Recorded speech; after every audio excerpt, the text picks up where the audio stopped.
Today, we are going to be exploring an issue that is of utmost importance, and that is cancer. This will also be a continuation of our series on conversations with remarkable minds.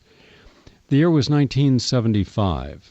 I had published a book the year before called Body Pollution. In that book, I laid out how I believe, based upon the science that was readily available, that we were swimming in a sea of environmental toxins, and that these had been fairly well established, that they were counterproductive to health. At the very least, they could be shown not to benefit our health, and then more often than not, actually cause cancer of various types in animals or in humans. But there was a problem. Standing between that information and the public's well-being was a formidable arsenal of special interest groups, lobbyists, foundations, members of Congress, members of that administration, irrespective whether it was Democrat or Republican, the individuals who worked in many of the government regulatory agencies, including the FDA, the National Cancer Institute, U.S. Public Health departments, frequently went from those positions to the very industries that they had been safeguarding us from, and then or back into those agencies. And yet they did this with virtually no public accountability.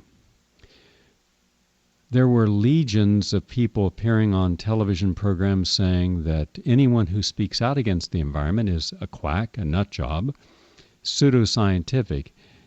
And the American Medical Association at that time had a secret department of investigations headed by a lawyer named Doyle Taylor, another man named Rock Throckmorton. Together with over 69 employees, they had for more than 30 years been able to thwart any effort to challenge any medical paradigm or any medical procedure. And the targets included naturopathy, homeopathy, and chiropractic. They were so successful that a chiropractor could not use a public hospital to take x-rays or to even refer a patient to a physician, because to refer a patient to a chiropractic or receive a patient from a chiropractic would make you suspect that you were giving any form of tacit approval to the unscientific cult, the quackery, the total nonsense, the complete fraud of chiropractic. At least that's what doctors believed. I had received documents from inside the AMA headquarters that told of this conspiracy. I put those documents into the hands of various chiropractics and members of the media, and not long after that there was a major lawsuit, the largest medical lawsuit in American history. It was brought by 5 chiropractors. More than 1 million documents became public in discovery. The head attorney was a man named McAndrews, whose own brother was a chiropractor. In there, all of the sordid details came out, including how every so-called blue ribbon panel that had been impounded by the federal government to determine whether chiropractic was legitimate as a healing art and therefore qualified for Medicaid for lower back pain had been stacked. They even had copies of meetings of who was to be coached to make sure that they voted the right way against chiropractic. Schools could not have a chiropractic in their classes in science because if you're going to say someone's unscientific and therefore shouldn't be trusted, they're not practicing scientific medicine, you had, by extension, had to say that they had no science background. So they simply excluded chiropractors from being able to get any accredited courses taken. No insurance company would cover them. To do so would mean you could lose accreditation, and no hospital either, you could lose accreditation. All this came out. The AMA and the 11 largest medical organizations in the United States were found guilty. They had violated the Sherman Antitrust Act. They had committed fraud and restraint of trade. They appealed. They lost the appeal at the Supreme Court. They had to pay millions of dollars in fines to a group of chiropractors who put that into an educational program. Henceforth and forevermore, they could not libel chiropractic as a profession. That did not mean that they did not then take their files and give them to so-called quackbusters and others to carry on their campaigns privately. It was in that time, and it was at that type of environment that I found myself debating across the country individuals who said our environment was not posing a health hazard that if anyone got cancer, it had to have been because they had bad genes or because they were simply old. No matter what evidence was presented to the contrary, the American media sided with the official position, as they had against Rachel Carson. So from there, I went on to do a series of articles challenging the politics of cancer. My first article drew a swift response from the president of the American Medical Association. I responded and asked him to debate me on the facts. He refused. I then sought out all the people I could to debate. Bring the issues forward. Let's examine them carefully and objectively and dispassionately. They sent out their quackbusters, and one by one, when I would talk about hair dyes or pesticides like DDT, they would then send out someone who would say, well, I'll eat a tablespoon of DDT to show that it's harmless. The American media said, well, it must be harmless if this professor from UCLA is willing to eat a teaspoon, and everything else to the contrary was laid aside. You would think that in a nation that had built so much so quickly, we would have reasoned and responsive minds. Well, guess again. Welcome to the real world. Let us go over and say hello to Professor Devra Davis. Professor Davis is a renowned environmental health expert and professor of epidemiology at the University of Pittsburgh Graduate School of Public Health. She's held multiple advisory positions on national and international agencies, including the World Health Organization. She is also author of 170 scientific publications. Her recent book, The Secret History of the War on Cancer, explores our government and medical industry's persistence in fighting the wrong war with the wrong weapons against the wrong enemy.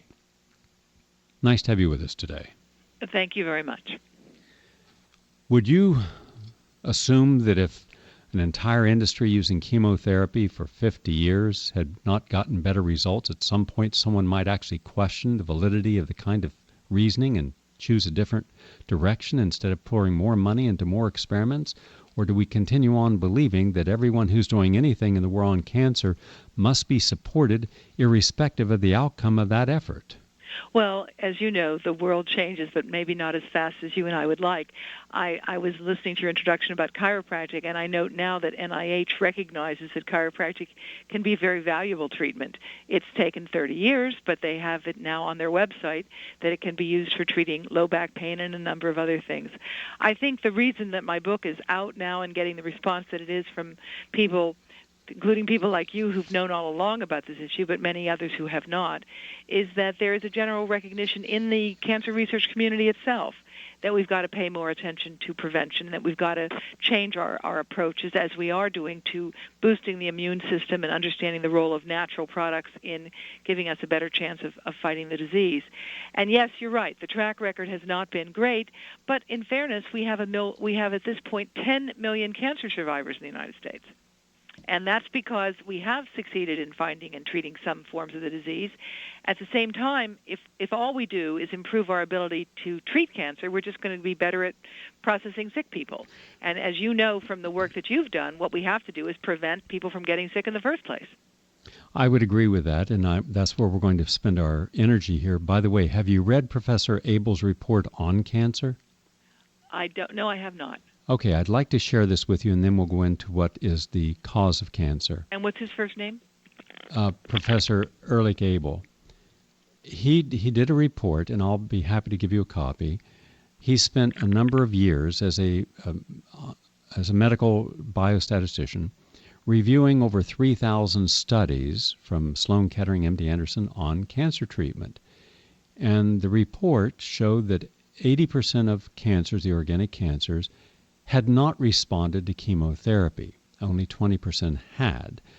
And the reason that people continued to give the credit to chemotherapy or to radiation was because they had no other capacity to appreciate a person's resonating immune system or anything else they might have been doing that might have helped them, or that some cancers would have had the same outcome no matter what someone would have done. And it's worth reading because it shows that and his conclusion was that the reason chemotherapy continues to be encouraged or researched or used is the belief in it, not the science that it actually increases the duration of life or quality of life. So it'll possibly give you a little different perspective on the reason why we've had so many people surviving cancer. And I would argue it is not because of the treatment in all these cases. 20% yes, and I commend that. 80% no. And at the other end of that argument, let us take a look at how many millions of people have died because of the efforts of these individuals, not merely the cancer itself and the cytotoxic reactions to that. That is another debate, another story. I just want to plant that idea in your eye. Well, I appreciate I'd be happy to look at it. As I say, I haven't seen that. But what I can tell you, and as you know as well, there are certain treatments for cancer, like for Hodgkin's disease, where you can treat the disease effectively with radiation, and then you know that if you've done this and young women are 16 or under, that by the time they're 40, 1 in 3 of them will have developed breast cancer. We also know that there are other forms of cancer treatment that do increase the risk of other diseases developing later on. There's no question about it that cancer treatment can cause a lot of problems later on, although it can cure cancer for a period of time. So when you're talking about that, of course, cure is a relative term. If you think you're going to be dying, you want to live, and you'll do whatever it takes. And that's been, I think, the lesson as well. I've had both of my parents develop cancer, and I know that all they wanted was anything that would give them a chance to live a little longer. In my father's case, he did very well for much, much better than anyone had ever predicted. But it is a very, very serious problem that we confront, and the fact of the matter is that much of the cancer enterprise has been focused on finding and treating the disease, and we have failed to address the needs to prevent cancer, and we've failed to address even the dangers of cigarettes and asbestos as soon as we could have, because the world scientists certainly understood the dangers of tobacco in the 1930s and 40s, as I document in my new book, The Secret History of the War on Cancer, and they understood the dangers of asbestos. The United States has still not banned asbestos. Most people don't know there may be 35 million homes in the country today that have asbestos in their insulation in their attic. And Christy Todd Whitman, who was the EPA administrator, tried to actually mount a national campaign to warn people to look into their attics and to have asbestos safely removed, and the Office of Management and Budget rejected her proposed national program. Now, if you go to the EPA website and you know enough to look and type in Zonolite insulation, Zonolite, you'll get information about this, and not all asbestos should be removed, needs to be removed, but you do need to have a professional licensed person evaluate it and decide what to do, and it is a completely avoidable problem. I agree. Let us go now to the issue that has been so confounding, and that is to try to understand what we could eliminate from our lifestyles or lessen that would then lessen the impact of cancer. But I'd like you, if you would please, to include the context, both political and the special interest groups, that every single effort to push in one direction towards prevention gets a counterpush in the opposite direction by denial or some form of obfuscation. Well, it may surprise you to know that the American College of Radiology has recently called for reducing the use of diagnostic radiation because they recognize that it is going to be causing cancer. The way we are using diagnostic radiation, particularly CT scans in children, is going to be producing cancer today. And they've called for summit meetings with emergency room doctors and with pediatricians to inform these physicians about the amount of radiation involved in CAT scans, because a CT scan, as you know, does not involve one X-ray. It involves dozens to thousands of X-rays. And subjecting babies to these, which we are doing now, is putting them at risk later on of developing a host of diseases. Okay. What I'd like to do is if we could take a little time now, almost like a classroom on the air, where you could take us through the list of cancer-related areas of phenols, benzenes, cosmetic toiletries, body care, plastics, environmental industrial waste, asbestos, aspartame, which a lot of people don't know the problems, Ritalin. Think of all the kids taking Ritalin each morning. The unnecessary mammograms, electromagnetic exposure to all the kids with cell phones glued to their ear and sitting in front of a computer playing games at night till late hours without any idea that these could be impacting upon them. So if you could tell us what the problems are, that's good. If you can tell us any of the problems with any of the politics associated with it, that even gives us a larger context. The forum is yours. I'm going to keep quiet and listen. Well, I thank you for this opportunity, Gary, because I appreciate the fact that you've been aware of some of these dangers for decades, while others are just figuring out about them now. In my book, The Secret History of the War on Cancer, I talk about how in 1936 the world's leading scientists understood that the dangers of many forms of industrial products were well known. They knew in 1936 that benzene caused cancer.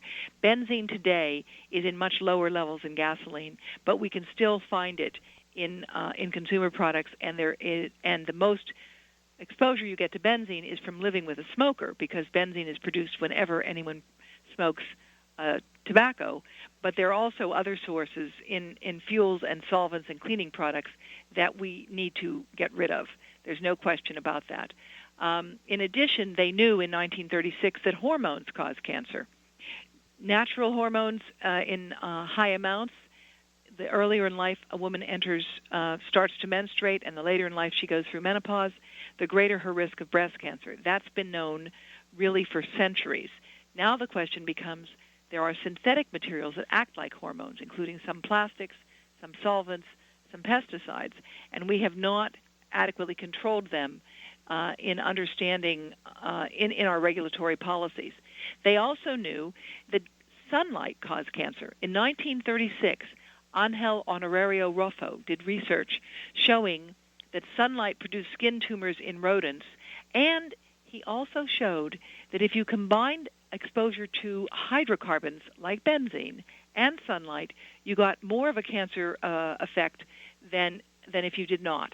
So it was already shown then that you could have this interaction, so that exposures would enhance the cancer response if you combined the exposures with exposures to sunlight and radiation and chemicals like benzene. So they also were aware that diagnostic radiation could cause cancer. And in fact, I tell the story of the discovery of X-ray at the turn of the century, and within months of the first X-ray having been taken, people were having X-ray parties in London and Paris and Tokyo, and the front page had featured the world's first X-ray, and people were so excited about it. Within a few years, it was clear that you could die from excessive use of X-rays. And now we have a situation where the American College of Radiology is concerned about the unnecessary use of radiation. We've had a 10-fold increase in the amount of CT scans, that's CAT scans. And a CAT scan is not one X-ray, but dozens to thousands. And people are unaware, and physicians are unaware of just how much radiation is involved in those exposures. So those are some of the things we talk about. With respect to aspartame, the story on aspartame is that it was never considered safe by any scientific group that reviewed it in the 1970s. And in 1977, the FDA General Counsel sought a grand jury indictment because of the nature of the information that had been submitted on aspartame, charging that it was fraudulent and flawed and deliberately so. Well, that same year, the company, G.D. Searle, hired Donald Rumsfeld to become their CEO. Rumsfeld had just left a position in the Defense Department, as you may be aware. What happened next was, over a period of 4 years, the grand jury never really finished its work. Many of the people who had started to work for the FDA ended up working for the company themselves, or the lawyers working for the company, or the public relations agencies. 1981, the day after Ronald Reagan was inaugurated, the company filed for approval of aspartame, and that approval was granted 5 months later. Now we have new evidence from a group in Italy that has produced some of the world's most highly regarded research on toxic chemicals. That evidence suggests that prenatal use of aspartame, animals that are dosed starting when their rodents are pregnant and dosed throughout their lifetimes, have a really increased risk of cancer that doesn't occur until the animals reach the equivalent of your and my age, the 60s, 70s, and 80s. When these animals get to be older, that's when the cancer kicks in. These studies of the Ramazzini Foundation are using an approach where the animals live to their natural lifetime. Normally in animal research, animals are sacrificed after 2 years of life, which would be equivalent to the late 50s of people. But when animals are allowed to live to the 3rd year of life, and they've been exposed prenatally to aspartame, most of them develop tumors. Now, in fairness, human studies on aspartame have found no increased risk. But think about it.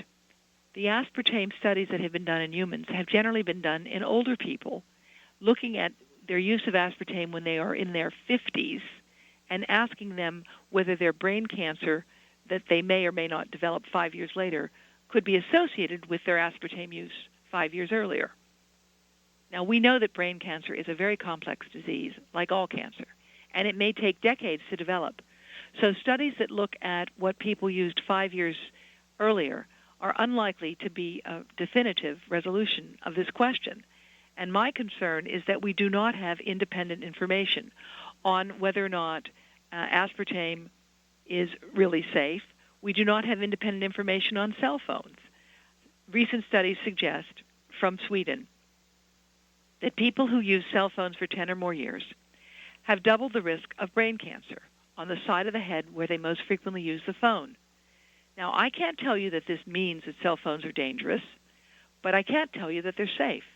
And what I can say is that the governments of England and Germany and Sweden and many other countries do not recommend that children use cell phones. And in Bangalore, India, it is illegal to sell a cell phone to someone under the age of 16.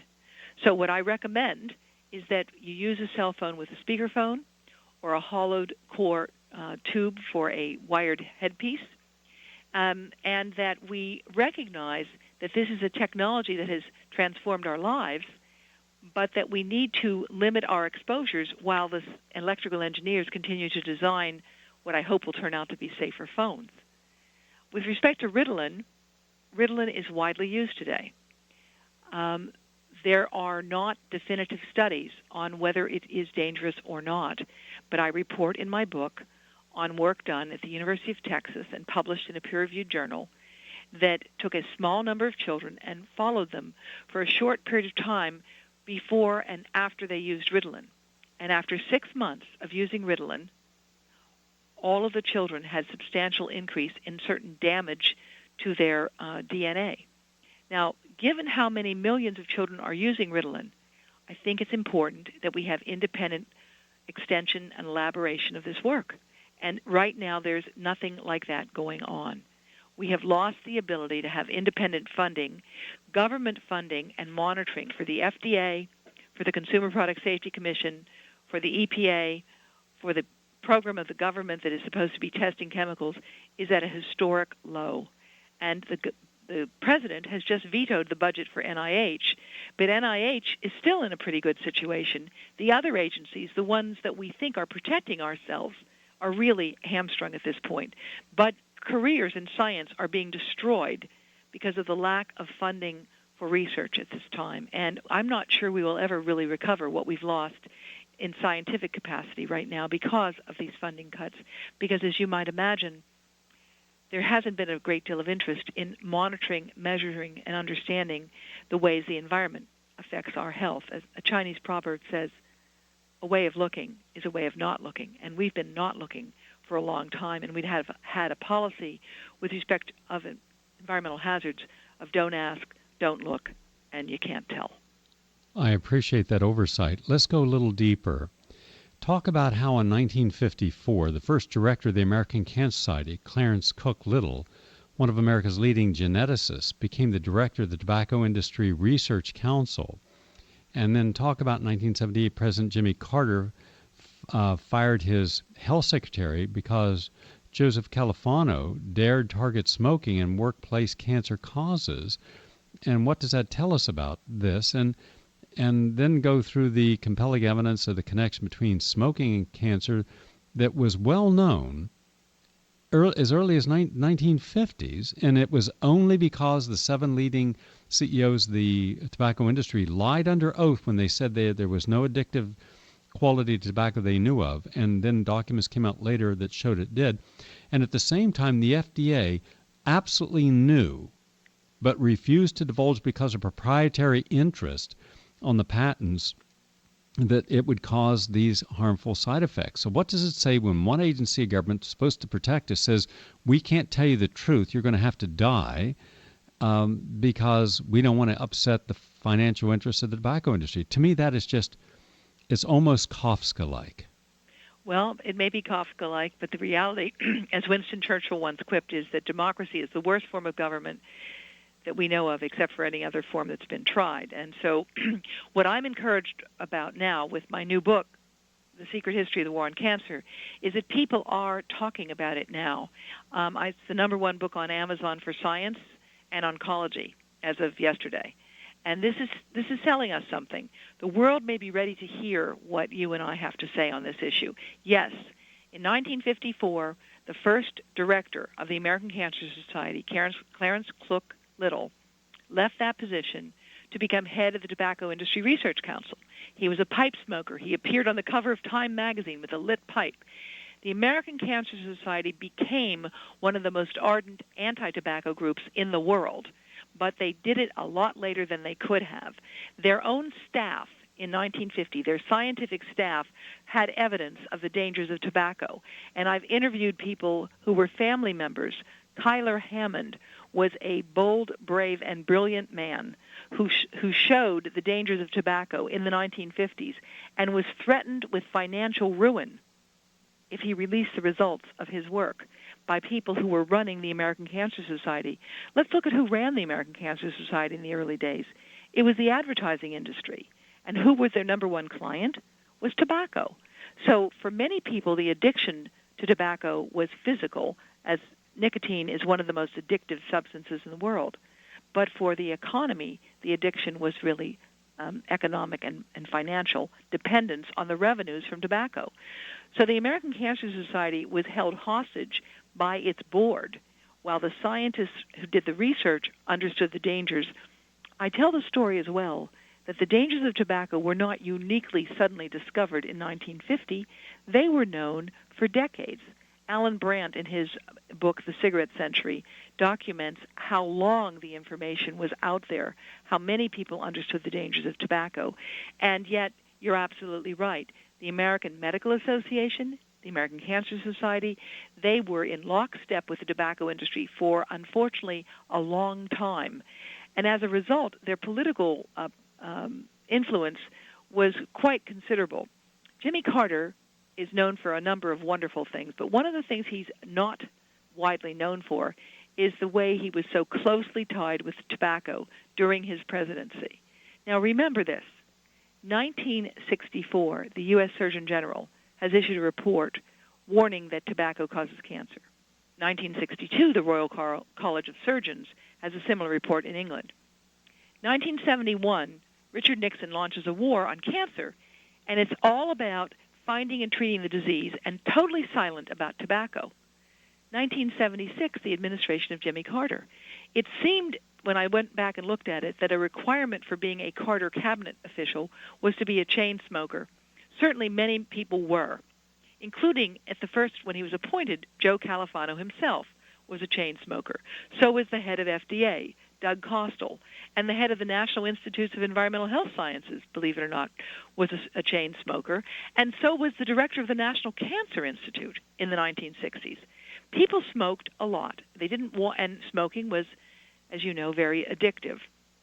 So we have a situation where Califano stops smoking. He understands the importance himself, and he declares tobacco public enemy #1. Well, not only did he do that, he also spoke before Congress and said that he thought that occupational causes of cancer were very important and could in the future account for as much as 20% of all cancer deaths in the future. At the time that Califano issued that report, Monsanto had already retained Richard Dahl, one of the world's leading epidemiologists, a man who many of us hold in high regard. But Dahl never told people that he was working for Monsanto and other chemical companies. And Richard Dahl issued a report criticizing what Califano had said, assuring people that there really wasn't an increase in occupational cancers and that the environment was a trivial contributor to cancer. And that report by Sir Richard Dahl and Sir Richard Peto was widely circulated, but very few people realized that what that report did was to look at deaths from cancer in white men only, not including blacks, and who tend to have dirtier jobs and live in dirtier workplaces. And it only looked at deaths that occurred up to 1977.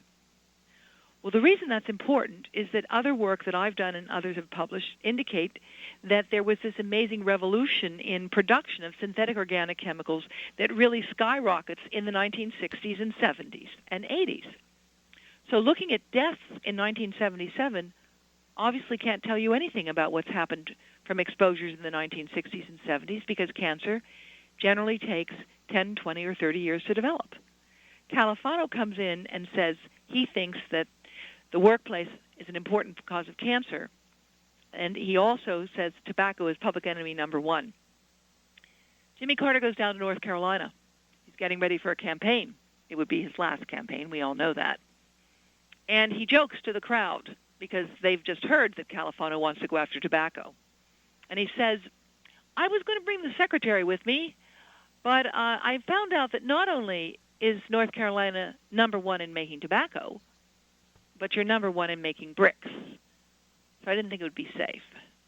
So he makes a joke of the fact that there's such animosity to Califano. And some of the Democratic congressmen said, we're going to have to show Mr. Califano what we mean on this with a 2x4. So people went after Califano in a big way because he went after tobacco and workplace hazards.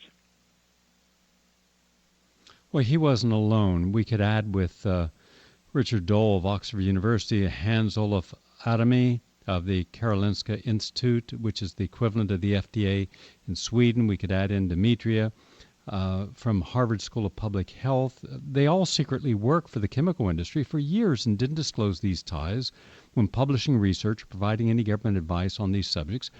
And even now, when people are required to list who they receive money from or any form of honorarium, no one ever goes to the end of the article and says, gee, how biased could this be based upon the official associations? So the American public doesn't know who paid for the research, who was paid to be on paid research, who ghostwrites an article and uses someone's name that had nothing to do with it. All of this is occurring, and the public is then believing, well, it's not bad, or someone would tell me. The fact that something hasn't been said to be bad doesn't mean that we didn't know about it. And also, I want you to talk in some depth now about the major chemical companies, even working in working in small towns. They mainly of African Americans who lived there. They contaminated Louisiana Delta towns like Mossville and a couple other places, and they denied all responsibility for that pollution. And then the people end up having astronomical levels of disease, but then in comes the power of who they control through the lobbyists and what the politicians do to identify them. Talk about that. Well, I'll be glad to do that, but let me just say the Karolinska Institute is not a part of the government. It's a research institution in Sweden. No, but I know. I just said it's like the FDA. Oh. In fact, our FDA ought to have a research capacity, and it's been gutted. There are still people working at the FDA who have the authority to do research, but at this point we do not have the resources for them to do the work that they ought to be doing. And that's one of the other consequences of the way the budget has been used here. Under this wartime footing, funding for research on the environment is certainly a very, very low priority. But you're absolutely right. In some situations, major chemical companies have dealt with environmental threats and allegations of harm by simply buying up and moving entire towns. And one area in particular that I write about was Mossville, Louisiana, where the citizens got lawyers to organize for them and provide a lawsuit because there was so much heavy contamination in the area. And as a result of that lawsuit, the town was basically moved. When I went there to visit, the only thing left was a plaque that sort of was a sign of what had once been there. and it showed the names of people who had died written on red faded paint on this white placard. But that was all that was left. And I interviewed a woman who told me what it was like growing up there next to Georgia Gulf's flagship chemical plant. And the region that is part of what's called Cancer Alley, where people have from time to time gone down and talked to the residents. At one point, Oprah Winfrey had a show there. And the CDC said, yes, there are babies born here with higher rates of neuroblastoma near the marine shale processing plant. And the local citizens thought it might be tied to the fact that this recycling plant basically took in toxic waste and then turned out an ash of pellets that was supposedly harmless stuff. And all of this was perfectly legal. Well, Oprah asked one of the medical experts why so many people from the area, including many babies, were so sick. And she heard, the usual litany. You smoke and drink too much, you have too much dirty sex, whatever that was supposed to mean. And in response to this reply, she held up an infant with its swollen head and said, yes, this little baby must smoke about 3 packs a day, Doc. Well, a few years after she visited, the town of Mossville in Calcasieu Parish was wiped off the map. As I indicated, the only thing left was this sign. I interviewed a woman from the area named Della Sullivan, and she talked about what people would be told to do then. They were told to, quote, shelter in place. And when I asked her what that was like, she said, they would be terrified. A big boom would go off, rattling the house and everything in it, and the windows might crack, and you'd run out in the middle of the night in your bedclothes looking out for swamp monsters. And I said, wait a minute, you don't really believe in swamp monsters. And she said, look, of course there are swamp monsters. What do you think a water moccasin or an alligator really is if you're running for your life in the middle of the night into the swamp? And there were amazing stories of the people there of what it took to survive under those conditions.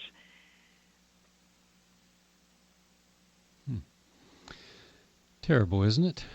Yeah. Well, I can read you one thing that she said because it was kind of hard to believe, but an example of where imagination kind of takes off, and I thought it captured a little bit of that environment for people there. Sure, please do.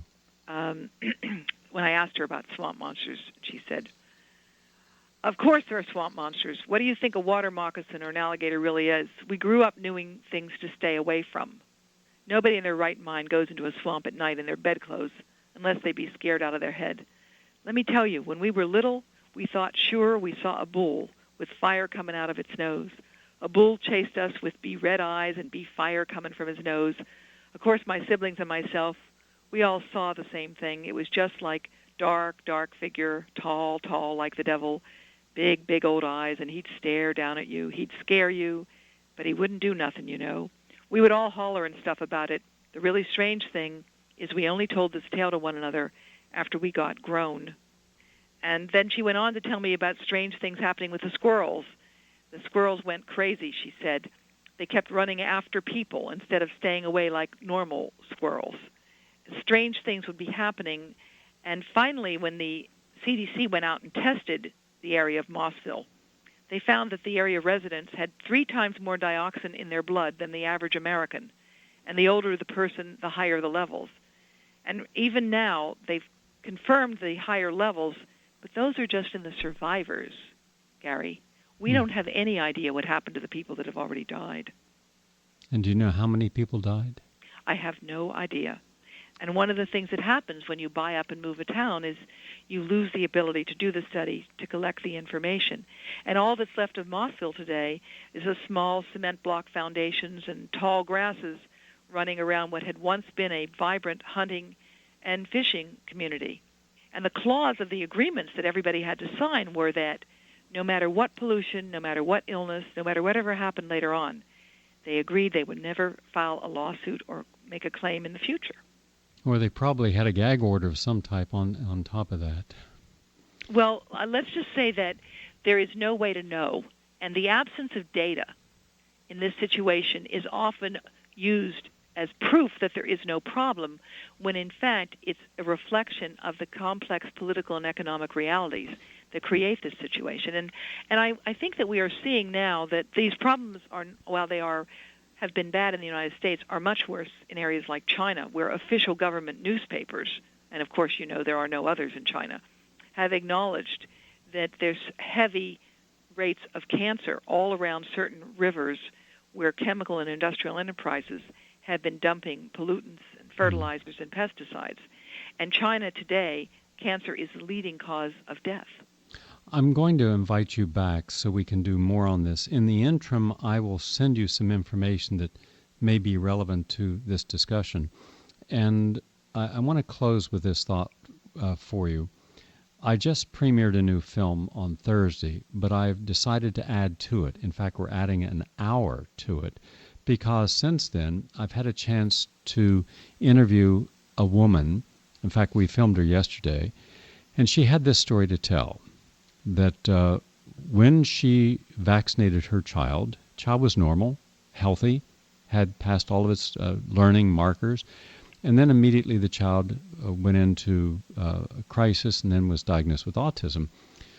And everywhere she went, they said it couldn't be the vaccine, could not be the thimerosal, there's no problem with it. And she's very persistent, because she said, now I have to live with this for the rest of this child's life, or my life. And then she talked about what it's like to be a mother of an autistic child each day. And it's a horrific story. And then she did something rather remarkable. She managed to find someone who was willing to give her a heads up, go to the Freedom of Information Act and file for this particular meeting. Turns out it was a secret meeting with the head of vaccines from the Center for Disease Control, the same equivalent person from the FDA, members of 2 pharmaceutical companies that make thimerosal vaccines, and about 4 other people. And yesterday she read to me verse, paragraph to paragraph from each one, and it was like someone hit you in the head with a baseball bat. And one of the statements was from one of the people is that my son will never get one of these stupid vaccines. They're toxic. And then they all agreed that thimerosal, the evidence they had, the evidence they were aware of, showed that it was toxic. But how do we keep this out of the public's knowledge? So the whole session was planning on how to hide information about the dangers of thimerosal, the mercury preservative, and how to spin the story, who they could rely upon. The papers and journals they knew would play the official story, that nobody would run with it if it didn't have absolute proof, and they're the only ones who knew the absolute truth. And this is a woman, not a scientist, not a PhD or an MD. This is a mother living with a damaged child who finds the truth that no academic in America could find, the truth that the New York Post, the New York Times, no network could find, the truth that no one in America could find, but she did. So she was right, and the rest of them are a bunch of pathological liars. Now, they lied. I'm going to hold them accountable. I'm meeting with one of the strongest bulldog litigation lawyers in the world tomorrow to go over this, to hold these people accountable. And as she said on film yesterday, why aren't these men in jail for crimes against humanity? Because they were willing to hide information that has caused an epidemic in autism, and they walked away from it. Now think of how many meetings like that there have been throughout history where men and women knew that something they were part of was causing cancer, and they chose, for ideological, political, economic, whatever their reasons, not to go public with that, and as a result people suffered, and we just kind of shrug and say, well, that's the system, let it go. And I'm saying no, there's time for accountability. And the fact that someone from the FDA or CDC or the American Cancer Society tells me something doesn't cause cancer, do you think I stop and say, okay, I guess you're right, I should stop now? To the contrary. Yeah, I'm not an expert on this issue, but my understanding is that current vaccines do not have mercury in them now for children. Wrong. Wrong? Wrong. They're still using thimerosal? Absolutely. Absolutely, positively, unequivocally, 100% in the flu vaccine. And guess who they want? But not the children. But wait, the flu children vaccine. Are the ones. Children and seniors are the 2 groups that are getting the flu vaccine. All right. Right. But they're not using it any longer in the routine vaccines that are No, recommended they got it out to rather prevent. quick. No, but remember, for 50 years they were giving up to a total of 63 total infusions with thimerosal in children, and they have the data on how much creates a body load that is intolerable. Her child got the equivalent of what it would be at 16 months of what it would be for a 240-pound man to body tolerate. And this is where we go. So I'm just using this as a reference point to show that hiding the truth from the public is not unique in any one area of public health. It seems to be across the board and ubiquitous, and we must be attentive. Caveat emptor. Yeah, I certainly understand that mercury is very toxic to the brain, but I'm just not an expert on the vaccine issue, and I do think that we've got to figure out ways to get mercury out of our environment and out of our bodies. Oh, absolutely, and that we're going to talk about. By the way, would you ever suggest anyone get any amount of lead intentionally put into their body? Of course not. Why not? Because there's no safe level of exposure to lead. Okay. Lead permanently damages the nervous system. It competes with calcium. And when you are exposed to it as a developing child and the brain develops and doubles in the first 2 years of life, we know that lead will rob you of the ability to develop normal intelligence and normal behavior. Okay, and which is more toxic, lead or mercury? I don't know that I can answer that question. I can. Mercury, by 100 times. It's the second most toxic element we know. So if you wouldn't allow lead in the body, why did we tolerate mercury for 50 years? We're out of time, but we'll continue this discussion. You have a lot to share with this audience, and I appreciate your efforts and your work, and hopefully people will pay attention to the secret war, the secret history of the war on cancer. And I hope to look at our website, preventingcancernow.org. All the best to you in this project. Thank you so much. Bye-bye.